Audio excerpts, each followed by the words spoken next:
G'day ladies and gentlemen, my name is Jazza and I'm from the YouTube channel Draw with Jazza. I recently made this piece, which is of Ezio from Assassin's Creed, and in this video I talk about how I create the cloth, the skin tones, and the metal effect on this character. If you want to see more of my content like this, make sure to go to my channel Draw with Jazza and subscribe there for weekly animation and art tutorials. And my weekly Let's Draw Live series is sponsored by Copic Australia, so you're bound to be seeing more of this stuff around too. So that's everything I had to say, let's get the arty party started. To start off my white cloth material, I begin by laying down a broad but a subtle base tone of my C0 Cool Grey. I then start to add areas of shadow, first off with my C2 covering a reasonably broad area and blending as I go.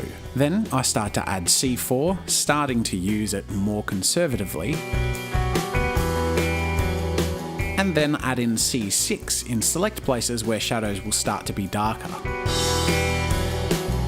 Finally, I use my C8 and C10 in the darkest places of the piece, using the tones sparingly. For the skin tones of the character, I begin with my E00 Skin White for the base tone. Then I add my E11 Barley Beige everywhere except for where I want to keep highlights.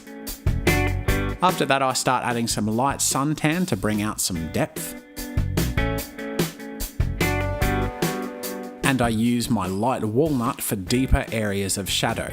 And then after that I apply C10 for any area completely covered in shadow. After all that, I go back and blend things a little and add a little refinement throughout. For the facial hair of the character, I used my N1, N3 and N5 to neutralise and darken the skin tones around the mouth of the character.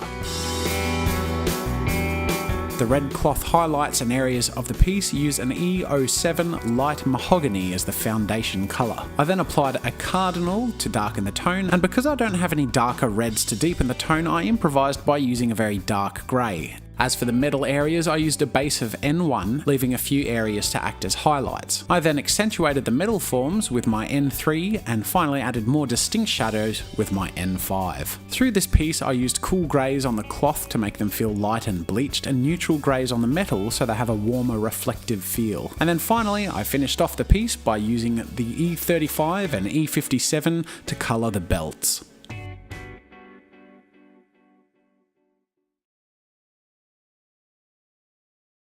Thanks for watching. If you enjoyed this video, subscribe to my channel to see new content every week.